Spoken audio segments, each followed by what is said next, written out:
Ukraine's final stronghold is hit, and Russia pays a $2.5 billion price. On September 28, 2025, the peaceful skies over Odessa suddenly turned deadly.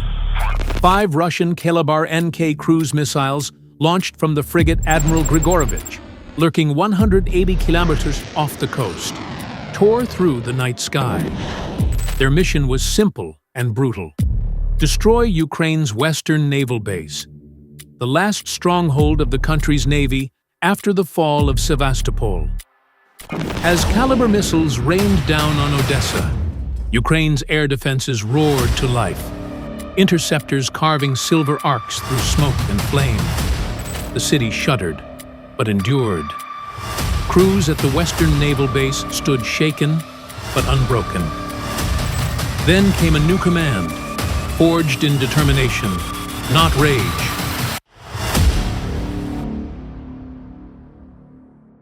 Operation Iron Swarm was launched. From secret sites, 540 drones rose into the night.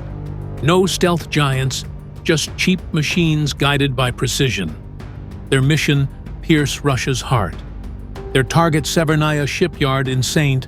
Petersburg, pride of Russia's submarine fleet. Can cheap $2,000 drones really penetrate Russia's multi-billion-dollar defenses? Will Ukraine's gamble pay off, or spark a wider war? Let us find out. September 28, 2025, 3:42 a.m. The foggy dawn over the Black Sea is strangely calm, then suddenly broken. On the radar screens of Ukraine's western naval base near Odessa, 5 sharp streaks of light appear at once. The officer on duty freezes.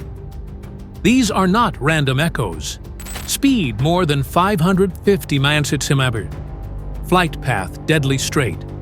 A warning flashes on the control panel. Kaliber-NK cruise missiles, launched from the Russian frigate Admiral Grigorovich, 180 km off the coast. Their course leaves no doubt. They are aimed head-on at Ukraine's last major naval stronghold since the fall of Sevastopol. If this base falls, Ukraine's Black Sea defenses will collapse completely. Inside the control bunker, Commander Oleg Morozov slams his fist on the intercom. Activate NASAMS, all units to combat positions. Within seconds, the NASAMS 3 air defense system roars to life. 5 AIM-120C interceptors punch into the sky, tearing through the dark clouds like silver arrows. Almost immediately, 3 Russian missiles are destroyed in midair at an altitude of 6,000 meters. Burning fragments fall into the sea, exploding into columns of white spray. But 2 missiles slip through the interceptor net. At 3:47 a.m., the first warhead slams into 2 Ukraine 320-12 patrol boats moored at the dock. The explosion rips the 600-ton ship apart, hurling twisted steel across the harbor. Seconds later, the second missile hits the eastern part of the base, detonating inside a maintenance shed. A fireball engulfs hangars and supply depots. In less than a minute, a third of the base is paralyzed. Radar arrays are bent, cranes toppled, fuel lines ruptured. Black columns of smoke billow into the night sky. 23 sailors are killed instantly. 57 are injured, and millions worth of critical infrastructure is reduced to twisted metal.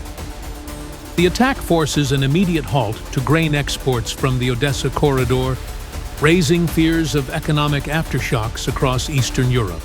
The Black Sea has gone from quiet to hell, and this is only the beginning. In Kiev, the response is already being planned, and it will send shockwaves all the way to St. Petersburg. 4:10 a.m., Kyiv Command Center. The room is silent, except for the hiss of oxygen masks and the crackle of burning steel broadcast live from Odessa. A single image fills the wall: the western naval base in flames, the docks in ruins, the patrol boat Ukraine 312 burning, 29 dead, 57 wounded, a third of the base paralyzed. For the Ukrainian Naval Command, this is not just an attack. It is a public challenge. General Mykola Romanenko, head of the Joint Operations Command, stands motionless, hands clenched. His words are sharp and cold. If they hit us in the heart, we will hit them in the veins. Within minutes, the operation has a name: Iron Swarm. A mission designed not for revenge, but to expose a truth. Target Severnaya Shipyard in St. Petersburg, Russia's largest submarine building center, responsible for assembling the Yasin M nuclear attack submarine. Its destruction would cripple Moscow's long-term naval power. At 4:24 a.m., orders flow across encrypted networks. From Vasilkiv Air Base, Ukrainian engineers ready 540 combat drones, a force that blends precision and deception. 240 Sparrow 7 electronic warfare drones equipped with signal jammers and decoy landing gear. 300 Stingray ER suicide UAVs, each carrying a 12-kilo armor-piercing warhead, guided by a terrain-following algorithm. Each drone costs less than $2,000, but together they pack the punch of $1 billion arsenal. Their mission: blind, confuse, then incinerate. At 4:58 a.m., the skies over Kyiv tremble. Engines roar to life and the air fills with wings. The swarms lift off in waves, stretching more than 12 km across the sky as they climb north in a storm of steel and fire. The pain of loss in Odessa has hardened into something sharper. Ukraine is no longer just defending. It is about to strike where Russia feels pain the most. What do you think can drones worth 2,000 Toyotudils really bring down a fortress guarded by billion-dollar systems? 5:23 a.m. The northern sky is just beginning to pale when radar operators at Severnaya Shipyard in St. Petersburg start to doze. Then their screens erupt in warning lights. The 91N6E Big Bird long-range radar suddenly paints hundreds of rapidly approaching targets. Panic hits the command post. The order is shouted: activate all defense systems immediately. Minutes later, Panzer S-1 batteries roar online, tracking the horizon. In the Russian command center near Kronstadt, one word echoes over headsets: mass attack approaching. A wall of missiles erupts from the launchers. 48 S-400 interceptors tear through the air, forming a deadly umbrella over the Baltic seaport. In just a few seconds, nearly 240 drones are destroyed mid-flight. Glowing embers fall like artificial snow. But this is exactly what Ukraine intended. It is just the decoy. While Russian radar operators are mesmerized by the chaos above, the second wave, the real killers, are creeping in. 300 Stingray ER drones skim just 15 meters above the Neva River, sliding under radar coverage. By the time Russian gunners notice the low-altitude swarm, it is already too late. At 5:39 a.m., the first wave slams into the submarine assembly hangar. An explosion rips through steel scaffolding and ignites fuel tanks. Seconds later, more drones hit the steel foundry and welding shop, triggering secondary blasts that rock the entire shipyard. It does not stop there. Another explosion tears through Shipyard Number 3, where 3 Yasin M-class hulls are under construction. The pressure wave flattens scaffolding and tosses steel sheets like paper. Minutes later, fuel tanks erupt, sending 70 mm high flames visible across the Neva. The shockwave shatters 1-200 windows in neighboring districts. Workers flee in panic, some hurling themselves into the icy river. Inside the complex, engineers trapped under collapsing beams shout over the radio, "There is a fire in Sector 12. We are losing control." At 5:51 a.m., a chain of detonations follows. 13 blasts thunder in quick succession. Fireballs, some 60 milliparameter high, rip through the industrial zone.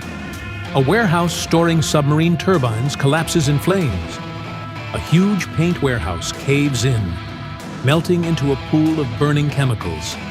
An engine test tank ruptures, spilling tens of thousands of gallons of burning fuel into the river.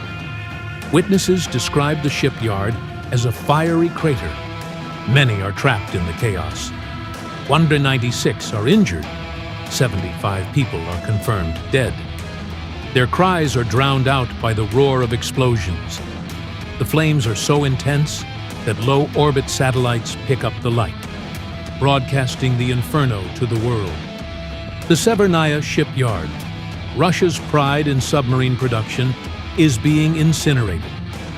In 12 minutes, drones do what cruise missiles or bombers would take hours to achieve. Billions of dollars in assets are destroyed before Russian command can even stabilize communications. The Black Sea offensive has been bloody. But here in the north, Ukraine has shattered something much deeper: Russia's sense of invulnerability in its own heartland. Do not go anywhere. The real shock is not the explosions, but what happens after. 7:00 a.m. The morning after the fire, Moscow's defense ministry rushes to declare victory. Official reports claim all drones were intercepted, that Russia's defenses remain strong. But the truth will not stay buried. Commercial satellites, civilian smartphone videos, and leaked footage tell a different story. Half of Severnaya Shipyard lies in ruins. The scale of destruction is staggering. At least 3 Yasin-M nuclear attack submarines, each worth nearly $1.6 billion, are destroyed on the assembly line. Entire production halls have collapsed, their roofs twisted into burning rubble. Specialized lines for fabricating nuclear reactor modules are completely destroyed, delaying work for an estimated 18 to 24 months. Analysts put the total economic damage at $2.3 billion to $2.5 billion. It is the costliest drone attack in modern history. But the financial hit is only part of the crisis. With the shipyard crippled, Russia's naval buildup in the Baltic has been abruptly halted. Projections suggest Moscow's submarine fleet will be 30% less combat-ready over the next 5 years, leaving gaps in its northern deterrent. The human cost deepens the blow. Rescue teams sifting through the wreckage report 75 confirmed dead, with fears the toll will rise as more missing workers are found. More than 120,000 square meters of industrial floor space have been destroyed. Thousands of tons of raw steel, reactor hulls, and torpedo launchers are reduced to molten scrap. The political shock is even worse. On social media, images of the firestorm spread like wildfire. Hashtags demanding accountability trend across Europe and beyond. NATO officials quietly call the operation a textbook example of low-cost, high-impact warfare. In Washington and London, military analysts hail it as the most effective drone strike of the 21st century. In Kiev, morale soars. The losses in Odessa have been avenged, not with billion-dollar missiles, but with ingenuity, coordination, and sheer daring. Operation Iron Swarm is a game-changer. Ukraine has proven it can strike not only on the front line, but at the heart of Russia's defense industry. For Moscow, the Severnaya fire is more than a military defeat. It is a psychological shock, a reminder that even the fortress of St. Petersburg is no longer beyond reach. 9:00 a.m. Teat, September 28, 2025, St. Petersburg and beyond. The Severnaya fire burns for 1 day before responders finally bring it under control. By then, the damage is undeniable. Russia has lost more than $2.5 billion in naval assets, thousands of tons of industrial equipment, and 3 new-generation submarines.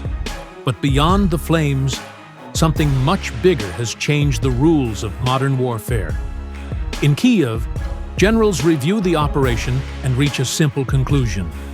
Brains have triumphed over steel. Operation Iron Swarm costs Ukraine less than $1 million in equipment. 540 drones, each averaging $2,000, have destroyed billions of dollars worth of infrastructure and set back Russia's naval power by nearly 2 years. The cost ratio is staggering. For every $1 Ukraine spends, Moscow loses more than $2,000. The lesson is clear. Modern warfare is no longer decided solely by billion-dollar missiles or fleets of heavy bombers. It is being rewritten by cheap, fragile machines controlled not by brute force, but by intelligence, coordination, and adaptability. For Russia, the shock runs deep. The Kremlin has spent decades building a fortress-style defense around St. Petersburg. Dozens of S-400 and Panzer S-1 batteries and a web of radars were supposed to form an impenetrable shield. Yet overnight, that shield is breached, outmaneuvered by swarms of drones that cost less than a guided artillery shell. International observers take note. In Washington, analysts warn that the attack marks the dawn of a new era, one where a $2,000 drone can rival a $200 million warship. In London, military commentators compare Iron Swarm to the first tank breakthroughs of World War II or the early use of jet aircraft, a moment when war itself shifts. For Ukrainians, the message is different, but just as powerful. The airstrike is not just revenge for Odessa, it is proof that survival, even under relentless pressure, is possible. It is proof that creativity can level the battlefield. As dawn breaks over St. Petersburg, the sky is still red with smoke. More than just a fire. It is a warning written in flame. In the 21st century, the winning side is not the one with the heaviest weapons, but the one that thinks the fastest. The airstrikes of September 28, 2025 will be remembered not as isolated events, but as a turning point in modern warfare. At Odessa, Russian-caliber missiles tore into Ukraine's last naval stronghold, killing 29 sailors, wounding 57, and crippling a base worth hundreds of millions of dollars. For a moment, Ukraine's naval future seemed to be burning, but just hours later, Kyiv answered with a campaign that flipped the balance. With 540 drones, a force costing less than $1 million, Ukraine leveled Severnaya Shipyard, wiped out $2.5 billion in assets, and destroyed 3 Yasin-M nuclear submarines. The cost ratio of 1 to 2,000 is not just shocking, it is historic. The Black Sea has suffered devastation, but St. Petersburg has suffered humiliation. A fortress city protected by layers of S-400 and Panzer missiles was pierced not by stealth bombers or hypersonic weapons, but by swarms of small, fragile drones. The world watched in horror as satellite images revealed 120,000 Durandermis of industrial space in ruins and pillars of smoke visible from orbit. This was not just revenge. It was a lesson etched in steel and fire. 21st century warfare will not be won by those with the biggest budgets, but by those who think faster, adapt faster, and strike smarter. For Ukraine, Operation Iron Swarm is proof that intelligence and ingenuity can triumph over brute force. For Russia, it is a bitter reminder that no shield is truly impenetrable. And for the world, it is a warning. The era of billion-dollar war machines is fading, and the era of low-cost, high-efficiency warfare has arrived. The Black Sea burned, St. Petersburg burned, and history turned a new page. If you believe these stories matter, if you believe the world must see both the horror and the hope, then join us. Subscribe to this channel, share these truths, and keep this conversation alive. Together, we can make sure silence is never the final word, and that justice always carries the last say.